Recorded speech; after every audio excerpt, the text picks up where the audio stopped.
प्यारे बच्चों, कैसे हैं आप।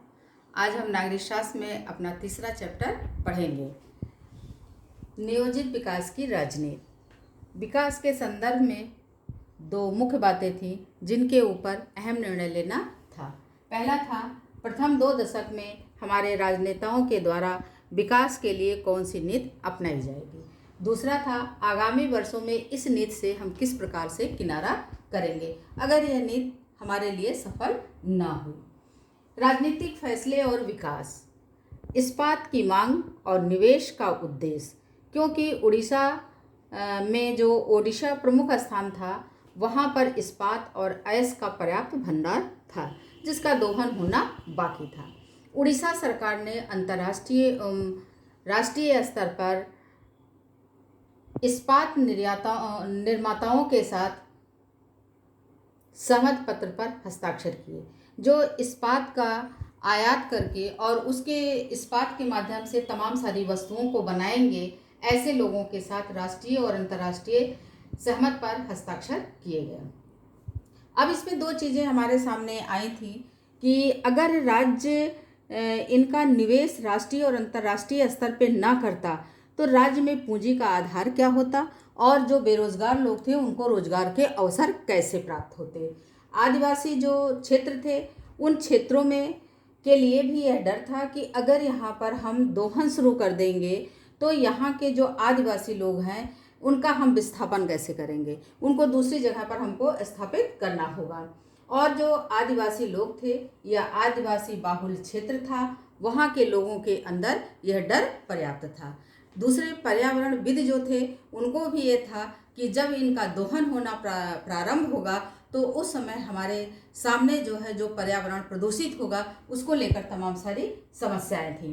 परंतु सरकार को निवेश भी करना था, खनन भी करना था और उद्योग को आगे बढ़ाना था, इसलिए उसने यह निर्णय लिया कि मुझे राष्ट्रीय और अंतर्राष्ट्रीय स्तर पर इन क्षेत्रों का दोहन करना होगा। अब विकास की जो धारणाएं बनाई गई कि विकास की धारणा क्या होगी, उनका आधार क्या होगा। प्रत्येक व्यक्ति विकास चाहता था परंतु प्रत्येक व्यक्ति के निगाह में विकास की अपनी अलग परिभाषा थी। विकास के नाम पर जब हम किसी भी चीज़ का नाम लेते थे तो लोगों के दिमाग में तुरंत पश्चिमी सभ्यता का खाका खिंच जाता था, क्योंकि विकास के लिए वो हमेशा पश्चिमी सभ्यता जैसे अमेरिका ऐसे देशों की तरफ देखते थे। परंतु आधुनिकीकरण, समृद्धि, भौतिक प्रगति और वैज्ञानिक तर्क बुद्धि का पर्यायवाची माना जाने लगा।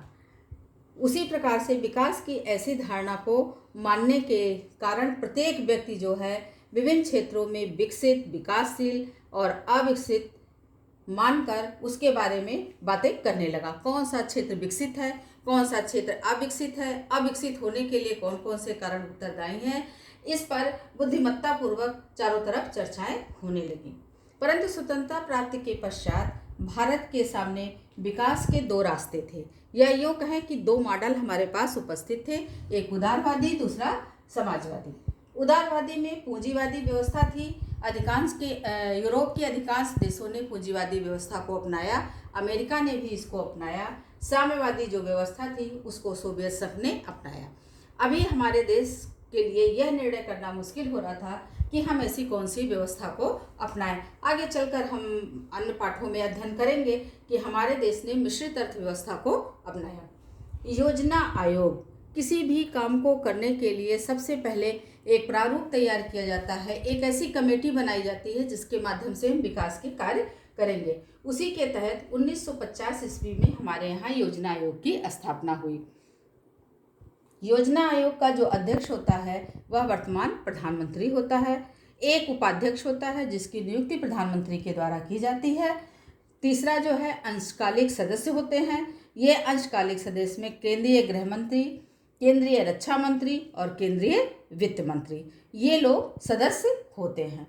योजना आयोग के गठन का जो उद्देश्य था वह था कि रोजगार के अवसर को प्राप्त करना, गरीबी उन्मूलन करना, सामाजिक समानता स्थापित करना, उपलब्ध जो संसाधन थे इन सारे संसाधनों का दोहन किस प्रकार से किया जाए जिससे क्षेत्रीय विकास हो, प्रति व्यक्ति राष्ट्रीय आय में विकास हो। ये हमारी योजना आयोग का प्रमुख उद्देश्य था। जनवरी 1950 में योजना आयोग की स्थापना हुई।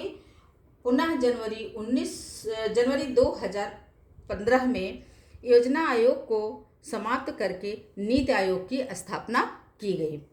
नियोजन क्या होता है? किसी भी अर्थव्यवस्था को सुव्यवस्थित ढंग से कार्य करने के लिए या सुव्यवस्थित ढंग से आयोजित करने की जो प्रक्रिया होती है उसको हम नियोजन कहते हैं। कुछ विशेष उद्देश्य के लिए विधि का निर्माण करना ही नियोजन कहलाता है। वह विशेष उद्देश्य क्या होते हैं उनको हम आगे के पाठ में चर्चा करेंगे। भारत में नियोजन का विकास स्वतंत्रता के पूर्व जो हमारे देश में नियोजित की गई थी, जो योजनाएं बनाई गई थी, वो योजनाएं क्या थी, और स्वतंत्रता प्राप्ति के पश्चात कौन सी योजनाएं थी जो भारत सरकार के द्वारा प्रस्तावित की गई। 15 अगस्त 1950 को पंडित जवाहरलाल नेहरू ने एक भारत सरकार के साथ मिलकर एक प्रस्ताव पारित किया। इन प्रस्ताव में जो है स्रोतों की से संबंधित जो सारे स्रोत थे, उनसे जो समुचित विकास की प्रक्रिया थी, उससे संबंधित कारकों पर व्यवहार परक जो है एक योजना बनाने की आवश्यकता महसूस हुई। इसके लिए पंडित जवाहरलाल नेहरू की अध्यक्षता में भारत सरकार ने एक प्रस्ताव आयोजित किया और उसका गठन किया। पंडित जवाहरलाल नेहरू की अध्यक्षता में पहली बार योजना आयोग की बैठक हुई। शुरुआती कदम क्या थे? शुरुआती कदम में सोवियत संघ की भांति भारत ने भी सोचा कि योजना आयोग के साथ पंचवर्षीय योजनाओं का भी विकास किया जाए। योजना आयोग हमारा तभी सफलतापूर्वक कार्य कर सकता है जब हम पंचवर्षीय योजना का निर्धारण करें। एक देश के विकास के लिए 5 सालों में हम कौन कौन सी योजना बनाएंगे, इन योजनाओं को किस प्रकार से हम कार्यान्वित करेंगे, इसके लिए एक रूपरेखा तैयार की गई। भाग 1 में था गैर योजना व्यय। गैर योजना व्यय का मतलब होता है कि कुछ ऐसी योजनाएं होती हैं जिनको हम अपने इस भाग में शामिल तो नहीं करते हैं, परंतु जो है उनके दैनिक खर्चे आते हैं। इसी आधार पर वार्षिक आधार पर दैनिक खर्चों का जो व्यय था उसको हमने पहले भाग में सम्मिलित किया, जो गैर योजना व्यय होता है। दूसरा है योजना व्यय। प्राथमिकता को ध्यान में रखते हुए आगामी 5 वर्षों के लिए जो व्यय करना था वह जो है हमारा योजना व्यय था। पहली और दूसरी पंचवर्षीय योजना। बच्चों, जब हमारा देश आज़ाद हुआ तो उस समय देश के सामने तमाम सारी समस्याएं थी। ना मेरे पास खाने के लिए राशन था, ना कृषि करने के लिए संसाधन था, और ना हमारे पास उद्योग था। ऐसी परिस्थिति में प्रारंभ की जो 2 पंचवर्षीय योजनाएं थी उनमें समुचित विकास के लिए कार्यक्रम बनाए गए। पहली पंचवर्षीय योजना में सबसे पहले हमने कृषि पर बल दिया। कृषि की सर्वोच्चता के लिए हमने कृषि से संबंधित तमाम सारी योजनाएं बनाई। और दूसरी पंचवर्षीय जो हमारी योजना थी वो औद्योगिकरण पर थी। हमने नीचे एक खाका बनाया है और इसमें हमने आपको बताने का प्रयास किया है। ये जो काले रंग से है ये मेरी पहली पंचवर्षीय योजना है, और जो ये डाट के द्वारा ये दिखाया गया है ये हमारी दूसरी पंचवर्षीय योजना है। इन दोनों पंचवर्षीय योजना में विकास के मद में कौन कौन से खर्च कितने प्रतिशत किए गए, जैसे कि हम यहाँ पर देखते हैं कृषि एवं सामुदायिक मद। यानी सबसे पहली जो हमारी आवश्यकता थी वह यह थी कि हम अपने देश को कृषि के रूप में जो है आत्मनिर्भर बनाएं। इसमें कितने परसेंट? 15.1%, और जो है दूसरी पंचवर्षीय में 11.8% जो है कृषि में हमने व्यय किया। इसी तरह से सिंचाई एवं बाढ़ नियंत्रण, उद्योग एवं खनन, परिवहन और संचार, ऊर्जा, सामाजिक सेवाएं, शिक्षा, स्वास्थ्य और अन्न। ये आपको एक खाका बनाकर बताया गया है। ऊपर जो सबके प्रतिशत लिखे गए हैं कि कितने प्रतिशत तक इस योजना में खर्च किया गया। दोनों का हम जब तुलनात्मक अध्ययन करते हैं तो ये हम देखते हैं कि पहली पंचवर्षीय योजना में जहाँ 15.1% मैंने कृषि पर खर्च किया, वहीं दूसरी पंचवर्षीय योजना में हमने 11.8% खर्च किया। कहने का ये मतलब था कि इस कृषि और सामुदायिक मद में जो पैसा हमने खर्च किया उसका लाभ मुझे यहाँ दूसरी पंचवर्षीय योजना में दिखा, जिसके द्वारा हमको यहाँ पर ये प्रतिशत घटाकर कम करना पड़ा। इसी तरह से हम आते हैं परिवहन और संचार में। पहली पंचवर्षीय योजना में हमने परिवहन और संचार में 23.6% खर्च किया और यहीं पर दूसरी पंचवर्षीय योजना में 28.9। ये इस बात को प्रदर्शित करता है कि हमारे देश की विकास दर दिन प्रतिदिन बढ़ रही थी और हमको संचार माध्यमों का, परिवहन माध्यमों के में और भी विकास करने की आवश्यकता थी। पहली पंचवर्षीय योजना का उद्देश्य क्या था? आर्थिक असमानता को दूर करना, पूर्व योजना की प्राप्ति, राष्ट्रीय आय में वृद्धि, उत्पादन में वृद्धि, रोजगार के साधनों में वृद्धि करना, कृषि उत्पादन में वृद्धि करना। अगर हमने राष्ट्रीय आय में वृद्धि कर ली और उत्पादन में वृद्धि कर ली तो निश्चित ही हमारे पास रोजगार के अवसर ज़्यादा से ज़्यादा प्राप्त हो जाएंगे। अब हम आते हैं दूसरी पंचवर्षीय योजना का उद्देश्य। राष्ट्रीय आय में वृद्धि, रोजगार में अधिकतम वृद्धि करना, औद्योगिक विकास, आय व संपत्ति की असमानता को दूर करना, रोजगार के अवसर में वृद्धि करना। दूसरा पॉइंट हम देखते हैं, रोजगार में अधिकतम वृद्धि करना, यानी ऐसी चीज़ों को जनता के सामने लाना कि जिससे रोजगार के जो अवसर हैं वो अपने आप अधिक हो जाए। क्योंकि पहली और दूसरी पंचवर्षीय योजना के बीच में जो हमारे विकास की दर थी, जो लोगों की अभिलाषाएं थी, जो आकांक्षाएं थी, वह दिन प्रतिदिन रोजगार की तरफ बढ़ने लगी। दूसरी पंचवर्षीय योजना के बाद जैसा कि हमने आगे चर्चा किया था कि पूंजीवादी जो है निवेश और समाजवादी निवेश, ये जो दो थे, जो अमेरिका के अन्य देशों में साथ ही सोवियत संघ में था, हमारे भारत देश ने पूंजीवादी, समाजवादी इन दोनों व्यवस्थाओं को मिश्रित करके एक मिश्रित अर्थव्यवस्था को लागू किया। क्योंकि उस समय हमारे देश की परिस्थितियां ऐसी नहीं थी कि हम एक ही किसी व्यवस्था को अपना सकते, इसलिए हमने जो है मिश्रित अर्थव्यवस्था को अपनाया। इसकी विशेषताएं क्या थी? निजी एवं सार्वजनिक क्षेत्रों में सह अस्तित्व, यानी जब हम मिश्रित व्यवस्था, पूंजीवादी और समाजवादी दोनों व्यवस्था को हम मिलाकर एक नई व्यवस्था को जन्म देते हैं तो दोनों क्षेत्रों में हमको समुचित विकास के अवसर मिलेंगे और यहीं से सह अस्तित्व की भावना का विकास होता है।